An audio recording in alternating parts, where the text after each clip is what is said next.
CS Sharma. Thank you. The problem is serious. Problem. When I ask about problems, if I ask you, what are the serious problems the country or world is facing today? Terrorism? How many of you agree with this? But if I ask you, how many of you present over here are the victims of terrorism, directly or indirectly? Anyone? Indirectly. Okay, directly? No.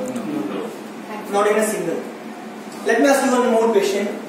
If I ask you about traffic safety or road traffic safety, how many of you are the victims or your family members are the victims of traffic accidents?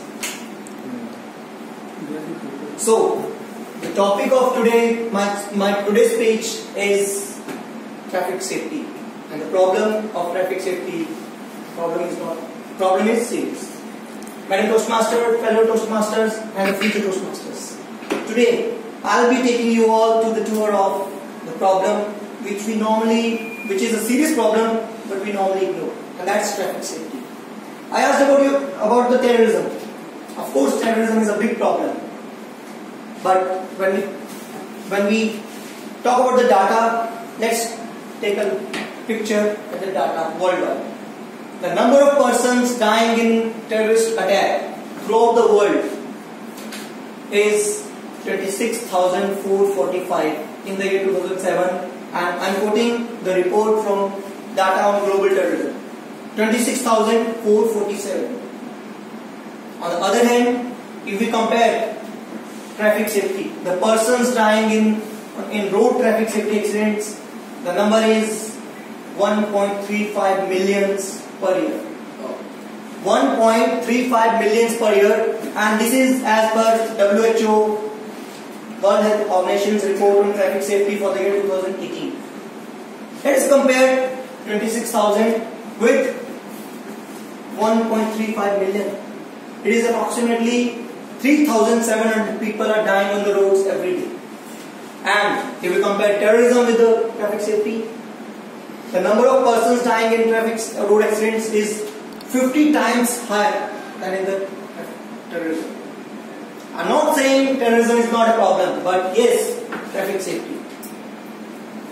Now, this is the problem, but let us look at the facts, why the problem is getting worse and what we can do.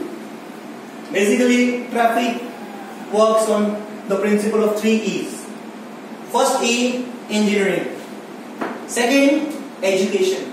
Third is enforcement. First E, engineering.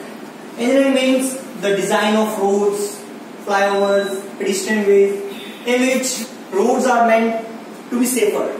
Say for example, I have to make a road.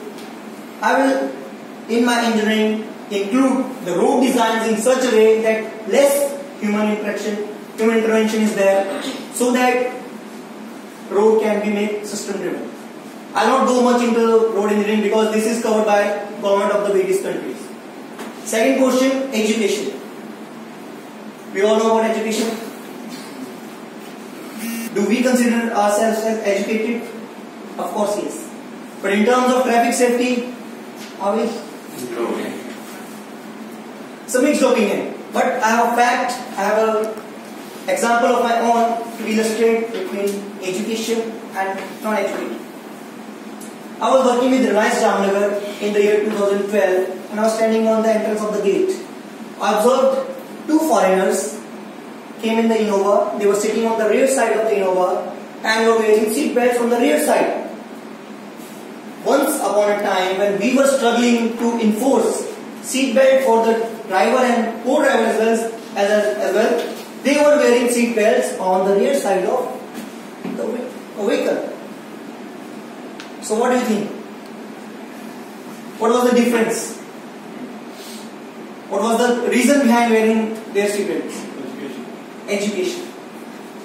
It's my personal opinion, because in their country the education is the traffic education is imparted in such a way that they wear seat belt or wear helmets or obey traffic rules not for the cops but for themselves.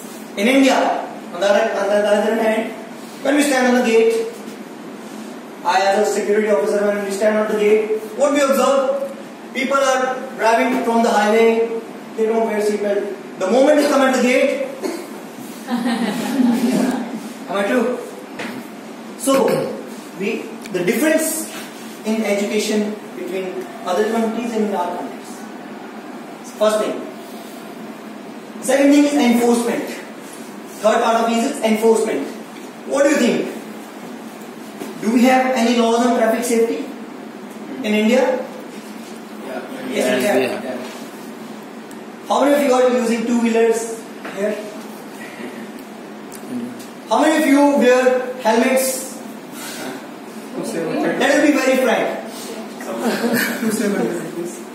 I'll come on the fact of enforcement.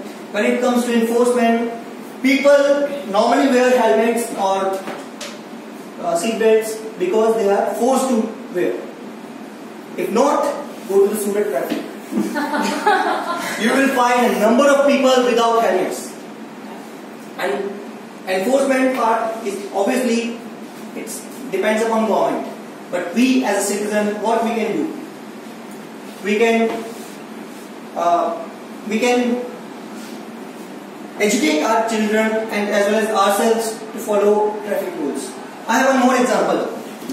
This is my helmet. I make it, keep it with me always. Can you see the scratches? Yes. Once while I was riding my bike got slipped and I fell on the road. And at that time, if I had not worn the helmet, my photo might be at my home with a garland in my online photograph. So second thing regarding the traffic education is personal experiences. Everyone may not get a second chance. I got second. So in the last, I'll not say that yes, you should follow traffic rules or whatever. No, simple things. I say the problem is very serious, but the solution to this problem is very simple. Wear helmets, wear seatbelts, and obey traffic safety rules, not for the cops, but for yourselves. Over to you, Toastmasters.